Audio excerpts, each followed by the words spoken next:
Up until last year's October, I was a lifelong Windows user, but I finally went and pulled the trigger on buying a 4,000 euro MacBook. I actually went all in on using just macOS. I have two MacBooks now that I work with, so I thought it would be a good time to give you guys a review on my experience of using these MacBooks. Welcome to a day in my life with the MacBook Pro.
Alright guys, let's start this video off by going through what machines I'm actually working with. So this one is my personal M4 MacBook Pro. This is the 16-inch model.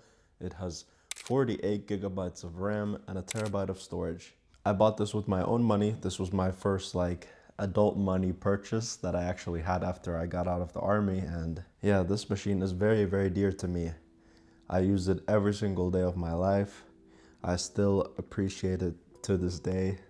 This thing means a lot to me. And then the second MacBook is actually also another M4 Pro 16-inch MacBook Pro. So just a heads up, this is not actually mine. This is my work laptop. And yeah, this thing has 24 gigabytes of RAM and a terabyte of storage. And now with the basic specs out the way, let's actually get to work. And I'm gonna talk about these machines for a little bit and give my thoughts on, is 48 gigabytes overkill for software engineering?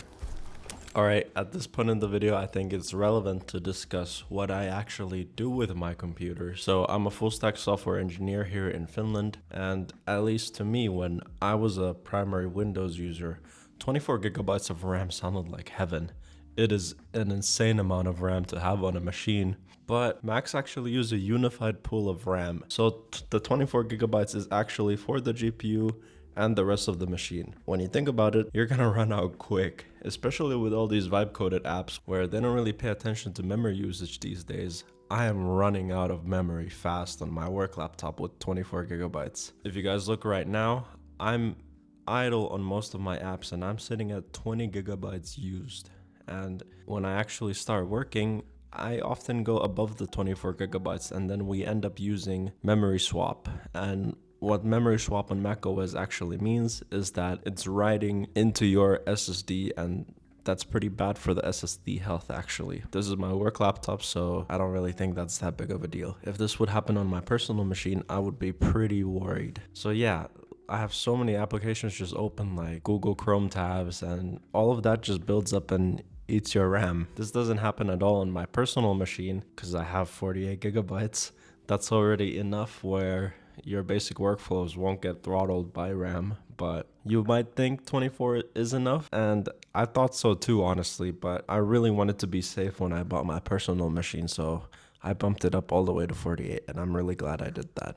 Oh, and speaking of my other MacBook as well, I've actually been testing out running local AI models on my 48 gigabytes of RAM, and I can already tell you it is nowhere near enough of RAM. You need like hundreds of gigabytes of RAM. I actually tried this back when I went to New York on my flight. I was running local LLMs and I don't know, it sucked, honestly.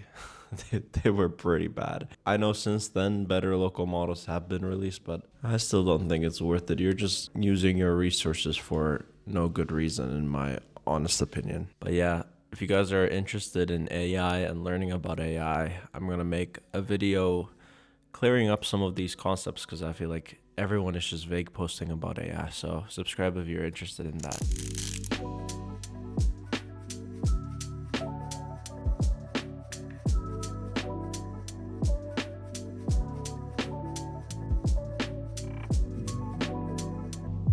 Alright, enough about my MacBook for a little bit. I've been working and goddamn, this can be stressful sometimes. Basically right now it's kind of release season at work for us because everyone is going on summer holidays soon. Not me though. There have been a lot of these package dependency attacks on npm. If you've been following the news, right? We decided it would be a good time to update all of our Node.js versions and all of our npm packages, and it never goes easily, right? Something always breaks, and there's kind of a stressful situation right now where they're expecting a feature to be demoed, but we can't demo it on our dev environment right now because our dev environment is broken. Our Azure deployments don't work properly because there's some dependency issues, Node.js version issues right now, and we've been trying to debug what's wrong because we don't even see proper logs at what's happening. Like, our health calls are fine, everything is fine, but some features just don't work. A little bit stressful to find out what's wrong when I'm getting pressure from up above to demo a feature, right? But it's okay. Everything will be fine. Everything will be fine. But it's about lunchtime right now. I'm starving. The sun is kind of out, at least. It's not that dull outside right now. It's a little bit brighter, so that's nice.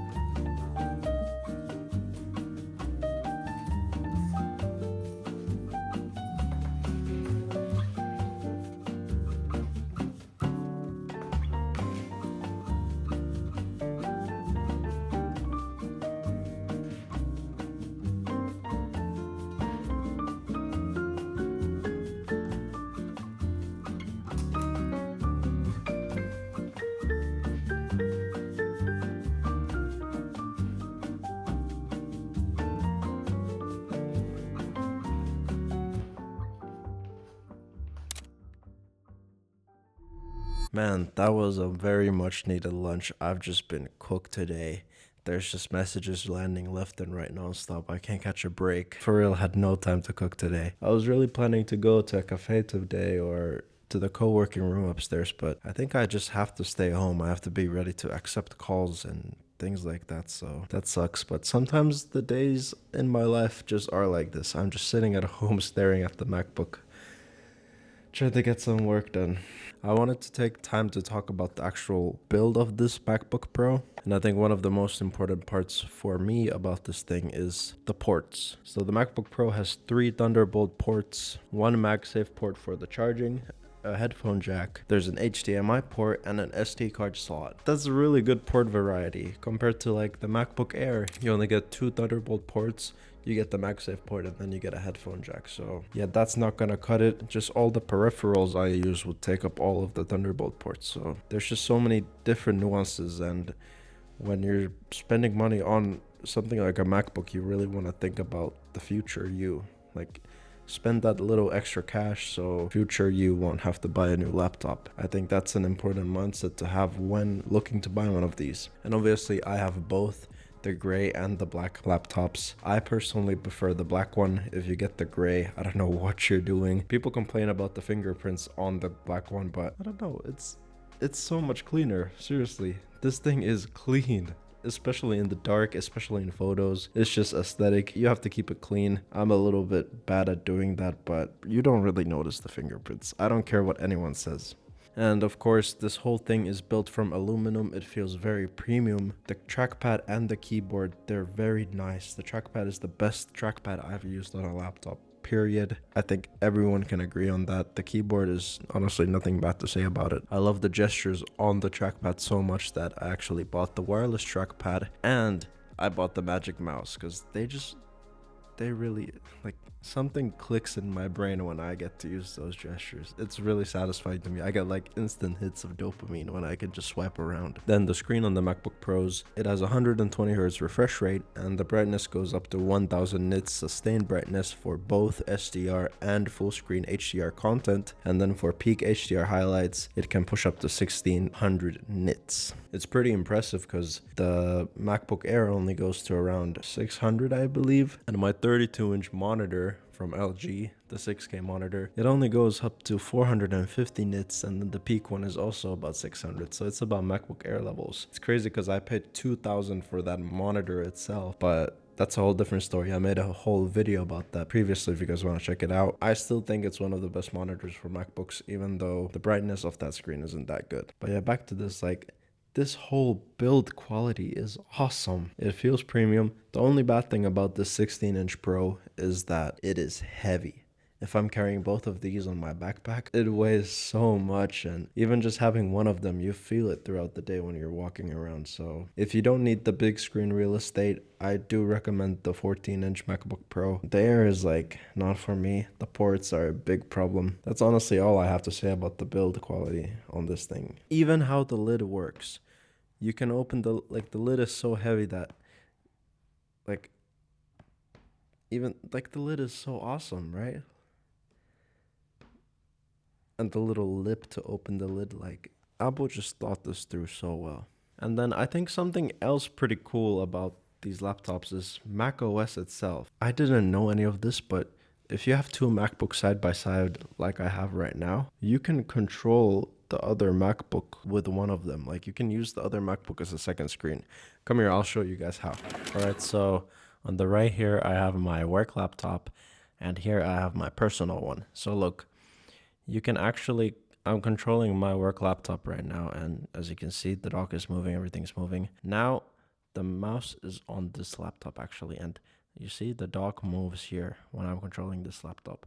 This is such an underrated feature on macOS. Like, I can just start watching YouTube, and I can even type searches on this laptop's keyboard. This is so cool, right? Like, I did not know this is a feature. This is sick. And yeah, I found out about that just on accident when I was using both of them at the same time back when I didn't have that monitor yet, when I was in the trenches still. I don't really use that feature much at all, but that's so cool, like, that's an option. I don't know, why do you think of that? And then just being able to copy items from your iPhone to your MacBook, the whole ecosystem is just snap, snap, snap. Using your AirPods on your MacBook and then suddenly switching to your iPhone is just so snappy. Everything just works. Yeah, I didn't think I would say this 5 years ago, but I love the Apple ecosystem. I get the hype. And I think everyone's opinion is slowly changing. I used to be an Android user, I used to be a Windows user and an Apple hater, but the battery quality on these laptops, you can't find better laptops in the market, in my personal opinion. That's just how it is. And if you pair that with other Apple devices, it's just, you can get everything done except gaming, literally. That's it. I need to get back to work, figure some stuff out. Yeah, wish me luck. Yeah, I think probably the easiest way would be to just...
Usually in these vlogs I try to incorporate some fun stuff and interesting things that are happening in my life, and yeah, there was literally nothing except sitting at the computer today. So I had to go out.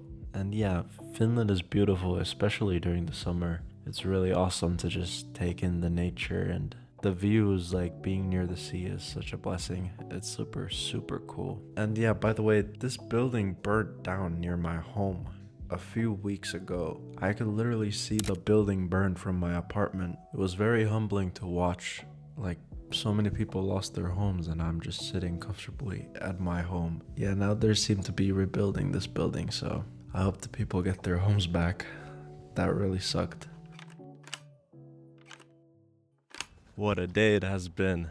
I had to go out. I've been working the entire day. My brain is literally fried. But I wanted to end off this video by just talking about some of the bad stuff about MacBooks. I don't want this whole video to be like a glazed session because I don't think that's right. Obviously, the first thing is the price.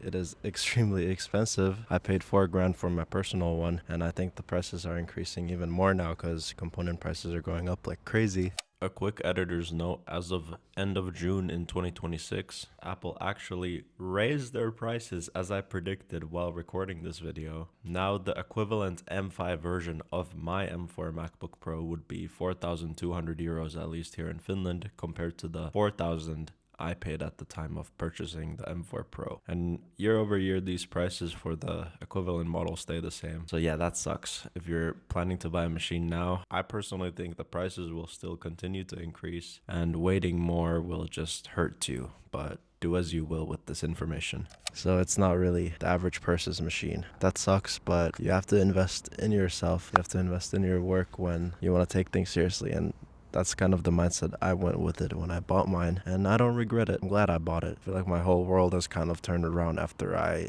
took that risk and invested that money into myself. Take that as you will. Consider it by yourself. Is it worth it for me at this stage of my life? I thought it was. That was like all the money I had saved up and I just splurged it all at once right away. But my whole life kind of changed after that, which is crazy to think about. The other bad part, I guess, is the Apple ecosystem. You're kind of stuck in it after you buy a computer like that. You're pretty much stuck in the ecosystem. I don't mind it because I like it there, but some people don't like it as much. Not a lot of bad stuff I can say about it, honestly. It's the best computer I've used personally, and as a tech lover, it's just a dream of mine. Obviously, you can't play video games and stuff on macOS, but I think personally that's better for me. I used to have a pretty bad video game addiction.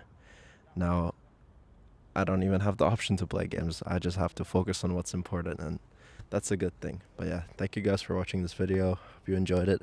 See you guys later.